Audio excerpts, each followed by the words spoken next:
তারপরে এত heavy ground, খুব ডিফিকাল্ট 90 মিনিটস খেলা। আমার কাছে আজকে ড্রটা হারারই সময়। পেনাল্টি দেয়নি, ইগনোর করেছে। এই 2 গোল হারা তারপরে কামব্যাক করা খুব ডিফিকাল্ট, নট পসিবল। মানে কোনো একটা প্রফেশনাল টিমের প্লেয়াররা এরকম ফুটবল খেলতে পারে, মানে এটা আমার কাছে খুব আনফর্চুনেট। আমার সামনে দাঁড়িয়েছেন মেহতাব হোসেন, ভারতীয় জাতীয় দলের প্রাক্তনী। প্রিমিয়ার লিগে কোচিং করাচ্ছেন। প্রথম কোচিং আজকে খেলা রেল এফসির সাথে জর্জ টেলিগ্রাফের ছিল। প্রথমার্ধে 2-0 গোলে পিছিয়ে ছিল রেল এফসি, এবং দ্বিতীয়ার্ধে 2-2 গোলে ড্র করে খেলাটা শেষ হলো। আজকে খেলা নিয়ে কি বলবে, কিরকম অপরচুনিটি ছিল? দেখো, 50-50 ম্যাচ ছিল। যেটা গোল হয়েছে তাদের দুটোই গোলেই কি আউটস্ট্যান্ডিং হয়েছে।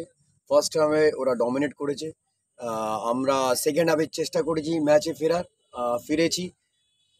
এই ছেলেগুলো চেষ্টা করে গেছে সেকেন্ড হাফে কীভাবে আমরা ফিরতে হবে, কীভাবে খেলতে হবে সেটা বুঝতে পেরেছে সেকেন্ড হাফে। তার জন্যই আমরা কামব্যাক করতে পেরেছি। তারা হার্ডওয়ার্ক করেছে, তাদের জন্যই কিন্তু ম্যাচটা এই 2 গোলে হারা ম্যাচ। তারপরে এত হেভি গ্রাউন্ড, খুব ডিফিকাল্ট 90 মিনিটস খেলা। সেখান থেকে ফিরে আসা, 2 গোলে লুজ করা, তারপরে 2 গোল করা, এটা হচ্ছে আউটস্ট্যান্ডিং। যেই ফুটবলটা খেলতে চাইছিলাম সেই not up to the mark. আমি অবশ্যই ছেলেদের ক্রেডিট দেবো এবং কংগ্রাচুলেশন জানাবো যে হয়তো 1 পয়েন্ট পেয়েছি, কিন্তু এই 2 গোল হারা তারপরে কামব্যাক করা খুব difficult, not possible. Goalkeeper mistake করেছে, সেখান থেকে গোল হয়েছে। আমার মনে হয় আরও বেটার করা উচিত ছিল জর্জে গোলকিপারের, আরও ভালোভাবে বল ধরা উচিত ছিল। কিন্তু ফুটবলে বলে না এল ফর লাক লাস্টে, সেটা আমাদের হয়তো কাজ দিয়েছে। অফকোর্স মোরাল বুস্ট আপ করবে, প্লেয়ারদের মোরাল বুস্ট আপ করবে অ্যাজ ওয়েল। আমার কনফিডেন্সটা অনেকটা এই ছেলেদের সাথে কাজ করতে গিয়ে, এই প্লেয়ারদের সাথে কাজ করতে গিয়ে আমার মোরাল অনেকটা বুস্ট আপ হবে। ধন্যবাদ তোমাকে। Thank you.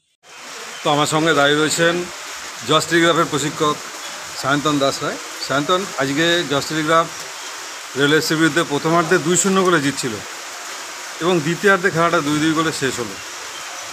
কি হলো, কি বলবে আজকের ম্যাচটা নিয়ে? আমার যেটা মনে হয় যে ধরনের ফুটবল আমরা সেকেন্ড হাফে খেলেছি, সেটা তোমার মানে কোনো একটা প্রফেশনাল টিমের প্লেয়াররা এরকম ফুটবল খেলতে পারে, মানে এটা আমার কাছে খুব আনফর্চুনেট যে আমার প্লেয়াররা সেকেন্ড হাফে যেভাবে গিভ আপ করেছে, এবং গিভ আপ শুধু নয়, আমরা ওদেরকে ম্যাচে ফিরিয়ে দিলাম। আমার কাছে আজকে ড্রটা হারারই সময়। আমি 2 গোলে লিড করছিলাম, সেখান থেকে যেভাবে আমি ম্যাচটা ড্র করেছি সেটা আমার কাছে হারার সময়। এবং খুব ভালো খেলেছে তোমার রেল এফসি, খুব ভালো খেলেছে সেকেন্ড হাফে, বাচ্চা ছিল।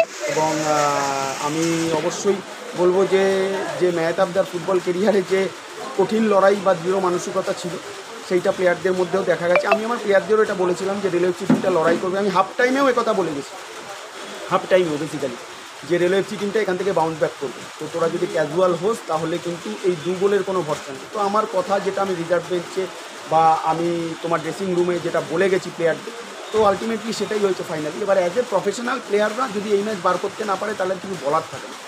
যে আমরা একটা পেনাল্টি পেতে পারতাম, একদম ন্যায্য হ্যান্ডবল, সেটা পেনাল্টি দেয়নি, ইগনোর করেছে। বাট ঠিক আছে, পেনাল্টিটা কোনো ইস্যু নয়, কারণ আমরা যে ম্যাচটা আজকে আমরা ড্র করে যাচ্ছি সেটা ডিউ টু আমাদের প্লেয়ারদের খারাপ পারফরমেন্সের জন্য। ধন্যবাদ আপনাকে সঙ্গে থাকার জন্য।